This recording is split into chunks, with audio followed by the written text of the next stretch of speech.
अत्रि अनुसुईया के आश्रम होते हुए पंचवटी पहुंचे और पंचवटी में भगवान ने सूपड़ खा के नाक कान काटे।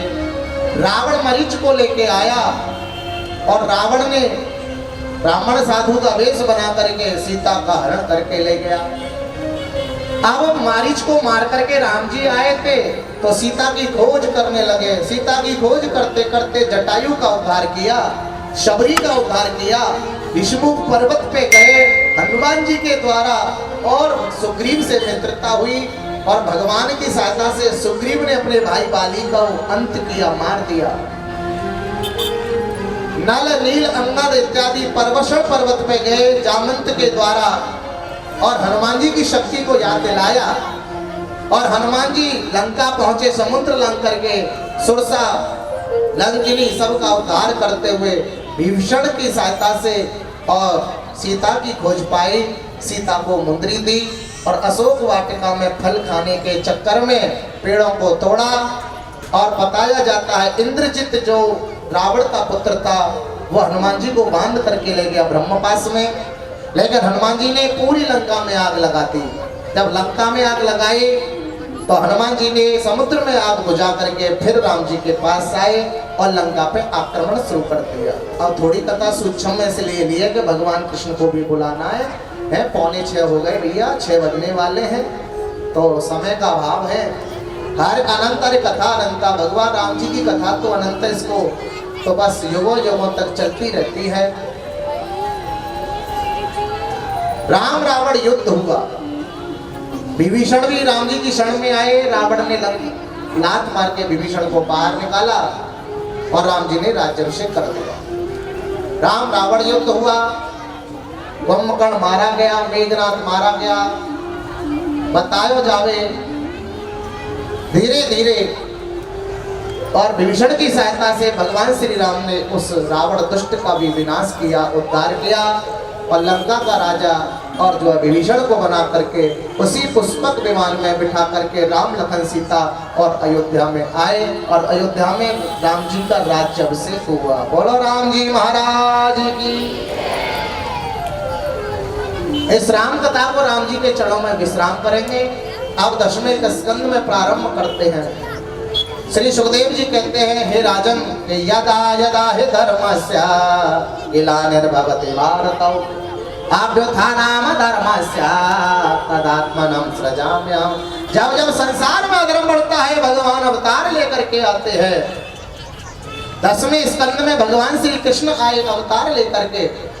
परीक्षित ने पूछा क्यों आए? बोले दुष्टों का विनाश करने के लिए। बोले कौन सा दुष्ट पैदा हुआ? बोले कंस। बोले कंस? बोले हाँ महाराज।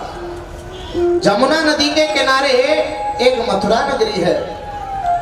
उस मथुरा के राजा उग्रसेन है और उस उग्रसेन का पुत्र है कंस। बड़ा दुष्ट है, अत्याचारी, पापाचारी, दुराचारी है साहब। और कंस की एक बहन है चचेरी देवकी। उसका विवाह आगरा के पास में बटेश्वर है। बटेश्वर के राजा थे राजा सूरसेन और सूरसेन के पुत्र वसुदेव के साथ में विवाह तय कर दिया और बारात लेकर के वसुदेव जी मथुरा में आए। कंस ने बड़ा भव्य स्वागत करे बारात को, आहा। और स्वागत करने के बाद में अपनी बहन को अपनी रथ में बिठा करके विदा करने लगा। जैसे ही दुष्ट विदा करता है, देवकी और कंस का प्रेम खुशियां देवताओं से देखी न गई। और जब कंस देवकी को रथ में बिठा करके विदा कर रहा था, एक आकाशवाणी हुई। और एक बात कहे, जब कंस विदा कर रहा था ना अपनी बहन को तो रो रहा था बेचारा। अरे बहन तू चली जाएगी तो कैसे रहूंगा। कितना प्रेम करता था अपनी बहन से है? और पल भर में उस प्रेम में आग लग गई। एक आकाशवाणी हुई, हे कंस, जिस बहन को इतने प्रेम से विदा कर रहा है रे दुष्ट, उस बहन का 8वां पुत्र तेरा काल होगा, काल होगा, काल होगा। कंस आग बबूला हो गया। और कंस ने तलवार निकाली, जिस बहन को विदा करते समय रो रहा था दुष्ट, और आज उसी बहन के लिए तलवार निकाली, बालों को पकड़ लिया, ओहो, और मारने के लिए तैयार हुआ। ये समय बड़ा विचित्र है कि पल से पल में क्या हो जाए मानुष तेरे शरीर का, और पता नहीं तकदीर का, कोई पता नहीं। जहां प्रेम ज्यादा होता है वो पता नहीं कब दुश्मनी में बदल जावे, है? कोई भरोसा थोड़ी है। समय बड़ा बलवान है, ये समय समय की बात है, और समय बड़ा बलवान, और भीलन लूटी गोपिका वही अर्जुन वही वार। ये समय की मार बड़ी विचित्र है प्यारे, इस समय की मार से कोई बच नहीं पाया। जैसे ही कंस मारने के लिए तैयार, वसुदेव ने हाथ जोड़ लिए, भैया जी रुकिए रुकिए रुकिए, आप अपनी बहन को तलवार से मारोगे? मेरा वचन है कि जितने भी पुत्र होंगे हम तुम्हें देते जाएंगे, मार देना पुत्रों को। कंस ने जेल में डाल दिया, भाई डाल दो जेल में। पहला पुत्र हुआ, वसुदेव जी देने गए कंस को, कंस बोला अरे मेरा तो काल 8वां पुत्र है, इसको ले जा, छोड़ दिया। नारद जी ने सोचा कि भाई जाके पाप को बढ़ा कैसे मरे हो। नारद जी आए, कंस को भड़कायो, अरे कंस, देवताओं की चाल को कछू पतो ना लाना, 8वां पहलो 8वां भी हो सकता है। कंस का माइंड खराब हो गया, दौड़ा दौड़ा आया और देवकी के हाथों से पुत्र को छीन करके और राम पत्थर से पटक के मार दिया। 1 2 3 4 5 6 पुत्र देवकी के कंस ने पत्थर से पटक पटक करके मार दिए। और जिस माँ के सामने बच्चे पत्थर से पटक पटक के मारे गए होंगे, उस माँ की छाती पे क्या बीती होगी साहब, क्या बीती होगी। जिस द्रौपदी के 5 पुत्रों की हत्या उस स्थामा ने की थी, उस द्रौपदी से क्या बीती होगी। हमारे जीवन में तो कोई छोटा सा कष्ट भी आ जाए तो हम विचलित हो जाते हैं, फड़फड़ा जाते हैं। अरे भक्तों के जीवन में कैसे कैसे कष्ट आए साहब। उस माँ ने, देवकी ने कैसे संभाला होगा। 7वें पुत्र की तैयारियां हुई, 7वें पुत्र को देवकी के गर्भ से रोहिणी के गर्भ में पहुंचा दिया, जो वसुदेव जी की पहली पत्नी है, जो नंद बाबा के यहाँ रहती है। ओहो, और वही बलराम के जन्म देती है। रोहिणी के यहाँ बलराम जी आए 7वें पुत्र के रूप में। बोलिए बलराम जी महाराज की जय हो। दाऊ बाबा के दर्शन करने गए कभी? दाऊ बाबा के गए होंगे ना। ये वही दाऊ बाबा है, रोहिणी के पुत्र। के दाऊ दाऊ सब कहे और मैया कहे न को, और दाऊ के दरबार में और मैया कहे सो। दाऊ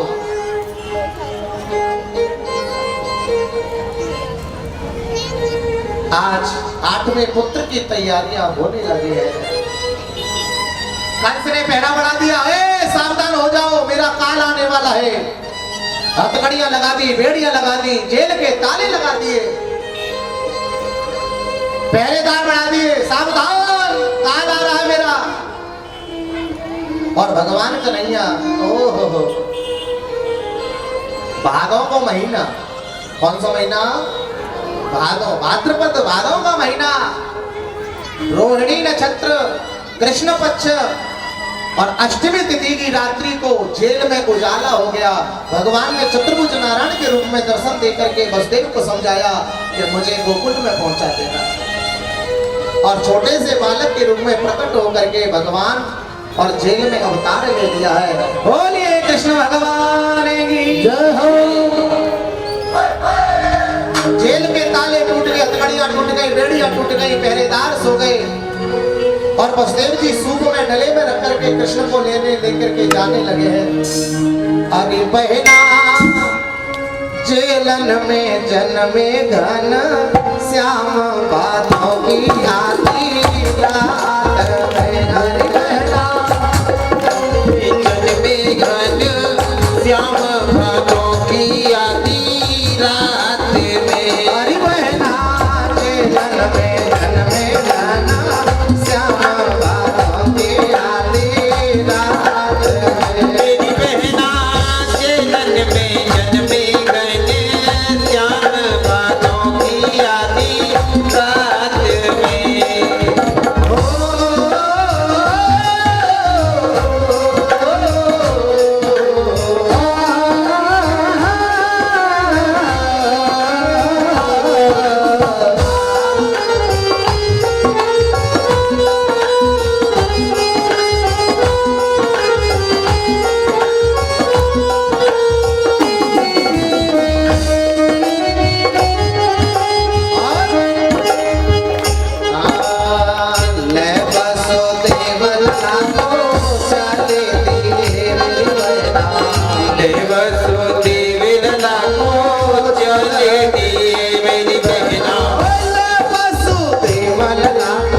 भजन पूरा होगा भाई, कन्हैया ही ना है, हैं?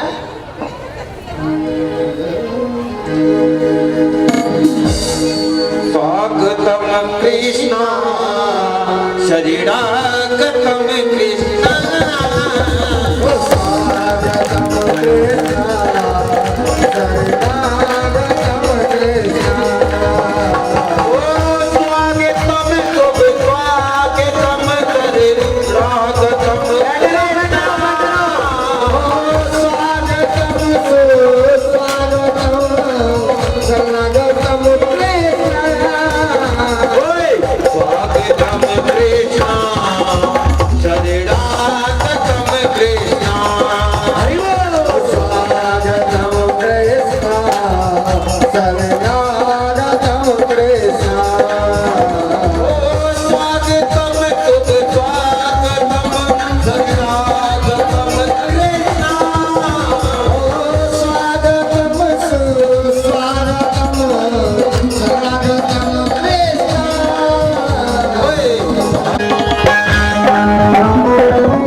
देखिए सभी बैठ जाए अपने अपने स्थान पर। नहीं, अब बैठने का टाइम थोड़ा ही है,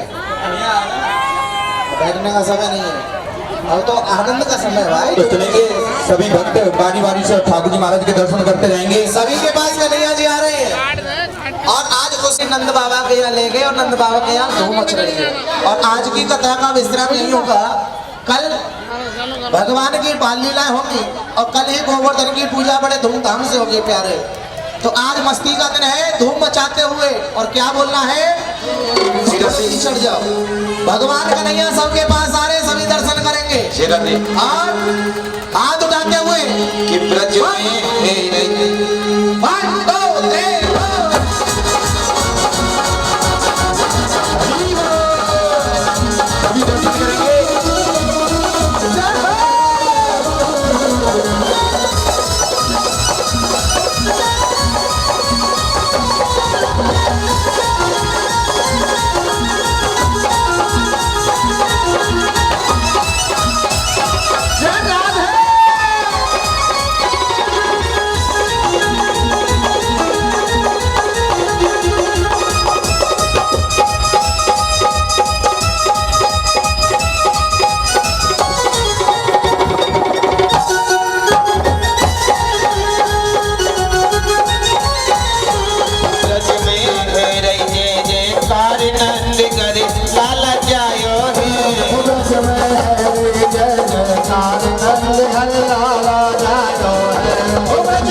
ब्रज में है जय जयकार नंद घरे लाला जायो हे जय हो।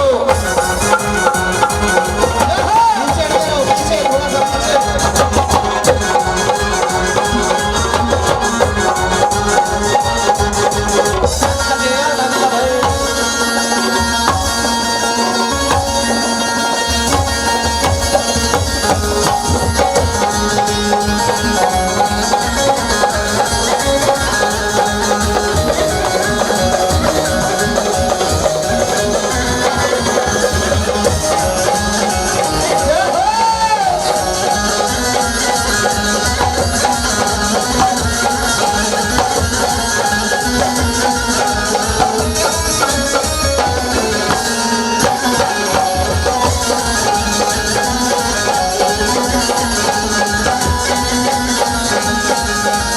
युद्ध के युद्ध नंद घरे आज के रंगी गुब्बारों से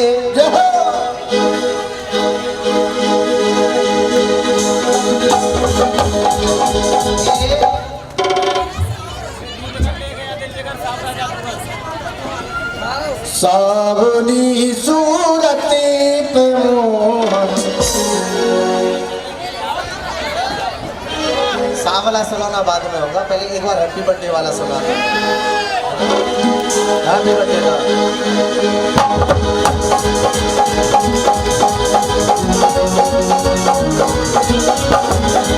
वो रंगीन गुब्बारों से नच सजाया है, दिमागे का एक गीत मंगाया है, इसको चलते न जाऊं। सब बोलेंगे हैप्पी बर्थडे टू यू, सब बोलेंगे हैप्पी बर्थडे टू यू, सब बोलेंगे हैप्पी बर्थडे टू यू, सब बोलेंगे हैप्पी बर्थडे टू यू। वो रंगीन गुब्बारों से नच सजाया है,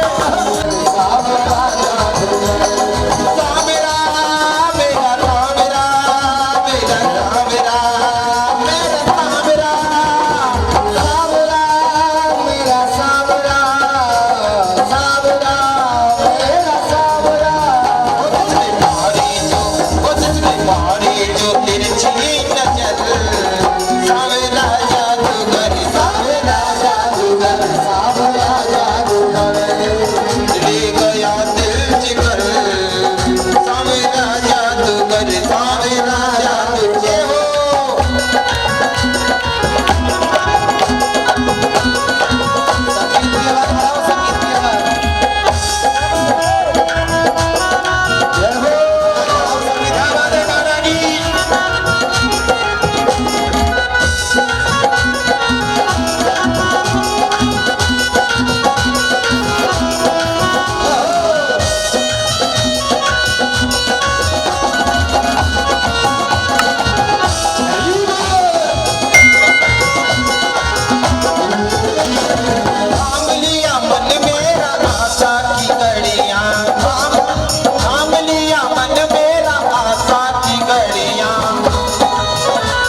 अब आरती कर लो भाई। दीपक जलाते हुए सभी भक्त